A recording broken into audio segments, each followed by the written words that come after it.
ఆపుకోవచ్చన్నారు. KCR kit తో పాటు nutrition కిట్లను ఆపొద్దని ఆయన సభలో విజ్ఞప్తి చేశారు. కేసీఆర్ కిట్ అనే పథకం ఉన్నది. అది చాలా మంచి పథకం. దాని ద్వారా మన రాష్ట్రం IMR MMR infant mortality rate, mother mortality rate గణనీయంగా తగ్గి దేశంలోనే అతి తక్కువ మాతా శిశు మరణాలు నమోదు చేసిన రాష్ట్రంగా 3వ స్థానంలో తెలంగాణను మేము నిలిపాం. అంటే నేను ఒకటే కోరుతున్నా, ఒకవేళ మీకు కేసీఆర్ అనే పేరు ఇష్టం లేకపోతే పేరు మార్చుకోండి, మాకేం అభ్యంతరం లేదు. కానీ దయచేసి న్యూట్రిషన్ కిట్, కేసీఆర్ కిట్ అనే పథకాలను కొనసాగించండి. మీరు పేరు మార్చుకున్నా మాకు అభ్యంతరం లేదు. కానీ రాజకీయాల కోసం ఆ పేద గర్భిణీ స్త్రీల కడుపు కొట్టకండి, రేపటి పుట్టబోయే బిడ్డల భవిష్యత్తు మీద దెబ్బ కొట్టకండి. న్యూట్రిషన్ కిట్, కేసీఆర్ కిట్ పథకాలను దయచేసి కొనసాగించాలని మీ ద్వారా ప్రభుత్వాన్ని నేను కోరుతా ఉన్నా. అధ్యక్ష, బీఆర్ఎస్ సభ్యుడు హరీష్ రావు విమర్శలకు సీఎం రేవంత్ ఆగ్రహం వ్యక్తం చేశారు. బీఆర్ఎస్ పాలనలో ఎన్నో అక్రమాలకు పాల్పడ్డారంటూ ఫైర్ అయ్యారు. హైదరాబాద్ ఔటర్ రింగ్ రోడ్డు భూములు, కేసీఆర్ కిట్, బతుకమ్మ చీరలు, గొర్రెల పంపిణీపై విచారణకు బీఆర్ఎస్ సిద్ధమా అని సవాల్ చేశారు. గొర్రెల పథకము ఎన్ని గొర్రెలు ఇచ్చిండ్రో, ఎన్ని గొర్రెలు ఉన్నాయో ఇవాళ మొత్తం లెక్కలు తేలినాయి. గొర్రెల మీద ఏసీ బోళ్ళు ఊరికి అట్లా మీద ఇట్లా తడిమి చూస్తే ఆల్రెడీ 700 కోట్లు గొర్రెల పేరు మీద దిగమింగిండ్రు అని చెప్పి ఈరోజు రిపోర్ట్స్ వచ్చినాయి. కేసీఆర్ కిట్టులో ఏం అవినీతి జరిగిందో వారు కోరుకుంటే విచారణకి ఇద్దాం, దాని మీద కూడా పోదాం. ఇదే కాకుండా గొప్ప పథకం అని చెప్పిన బతుకమ్మ చీరలలో జరిగిన అవినీతి మీద కూడా బతుకమ్మ చీరలు చేనేత కార్మికులకు పని కల్పిస్తున్నాం అని చెప్పి సూరత్ వెళ్ళి కిలోల కింద చీరలు తీసుకొచ్చి ఆడబిడ్డల్ని మభ్య పెడితే ఆడబిడ్డలే బయటకు వచ్చి తగలబెట్టిర్రు. అవి ఏడగడుతురు, వ్యవసాయ పొలాలలో పిట్టలను బెదిరించడానికి బతుకమ్మ చీరలు కడుతురు. ఆడబిడ్డలు ఎవరు కట్టుకోలే అధ్యక్ష.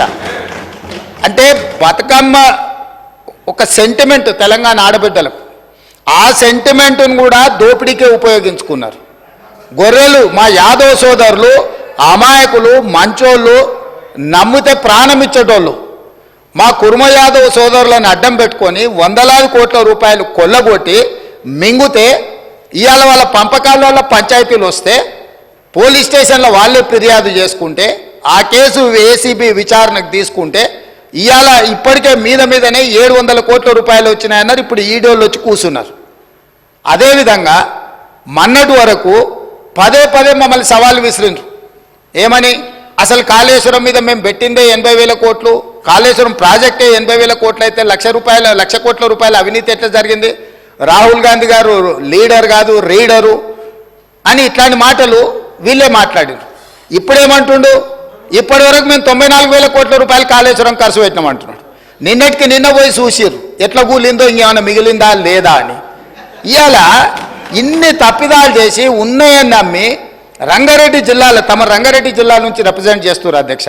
మా మల్రెడ్డి రంగారెడ్డి గారు ఎప్పుడు మొత్తుకుంటుంటారు, అన్ని మా భూములు అమ్ముకున్నారు, కనీసం మాకు రోడ్లు కూడా వేయలేదు, మా డ్రైనేజ్కి కనీసం మురికి కాలువలు కట్టుకోనికి కూడా నిధులు ఇవ్వలేదు, మా కాలేజీలు కూడా కట్టుకోవడానికి నిధులు ఇవ్వలేదని మా మల్రెడ్డి రంగారెడ్డి గారు అంటుంటారు.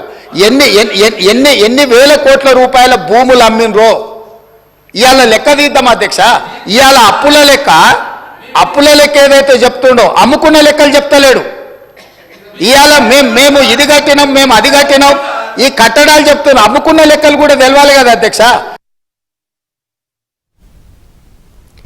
ఉన్నది లేనట్లు, లేనిది ఉన్నట్టుగా 10 ఏళ్ల పాటు బీఆర్ఎస్ నేతలు భ్రమలు కల్పించారని తెలంగాణ డిప్యూటీ సీఎం భట్టి విక్రమార్క ఆరోపించారు. ఎక్సైజ్ డ్యూటీపై హరీష్ రావు చేసిన వ్యాఖ్యలపై ఆయన మండిపడ్డారు.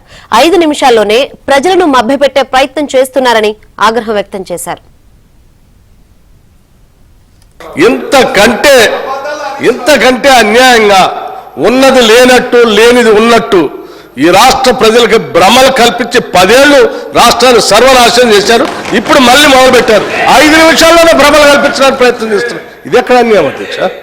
మీరు వాస్తవాలు జాగ్రత్తగా రాష్ట్ర ప్రయోజనాల కోసం క్రిటికల్ ఎనాలిటికల్గా మేము పెట్టిన బడ్జెట్ మీద ఇగో దీన్ని పెట్టారు ఈ శాఖకి, ఇది సరిపోలేదు, ఈ శాఖకి తగ్గించారు, ఈ శాఖ పెంచారు, దీనివల్ల యువతకు నష్టం అవుతుంది, దీనివల్ల 72,000 కోట్లు పెట్టడం వల్ల వ్యవసాయానికి నష్టం జరుగుతుంది, అంత పెట్టకుండా ఉండాల్సి ఉండే, మాలాగా ఏదో 15,000-20,000 కోట్లు పెడితే బాగుండేది, లేకపోతే హైదరాబాద్ నగరాన్ని 10,000 కోట్లు పెట్టారు, ఎందుకు పెట్టారు అనవసరం, దీన్ని గాలికి వదిలేస్తే మాలా కొద్ది వర్షం రాగానే మొత్తం మురుగునీళ్ళంతా రోడ్డు మీదకి వచ్చి ఇబ్బంది పడేవాళ్ళు, అట్లా చేయాలి. కానీ ఇదంతా ఏందని చెప్తే కొద్దిగా బాగుంది. ఇవన్నీ వదిలేసి ఏదైనా మాట్లాడుతున్నాను. నేను ఇప్పుడు కూడా చెప్తాను, మీరు చెప్పేదాన్ని ప్రతిదాన్ని వింటున్నాం.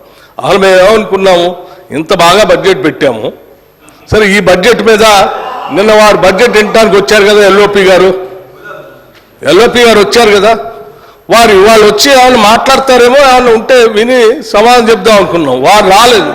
రాకపోగా వీరు మాత్రం అన్ని వారు రాలేదు, బాధ్యత లేదని దీని ద్వారానే స్పష్టంగా అర్థమవుతుంది. ఇవాళ ఏదో మాట్లాడరు కాబట్టి గుడ్డగాల్చి మీదేసి పోదామంటే ఎట్లండి, ఇది కరెక్ట్ కాదు. హరీష్ రావు గారు, మీరు పద్ధతిగా మాట్లాడండి, మేము డెఫినెట్గా సమాధానం చెప్పడానికి సిద్ధంగా ఉన్నాడు.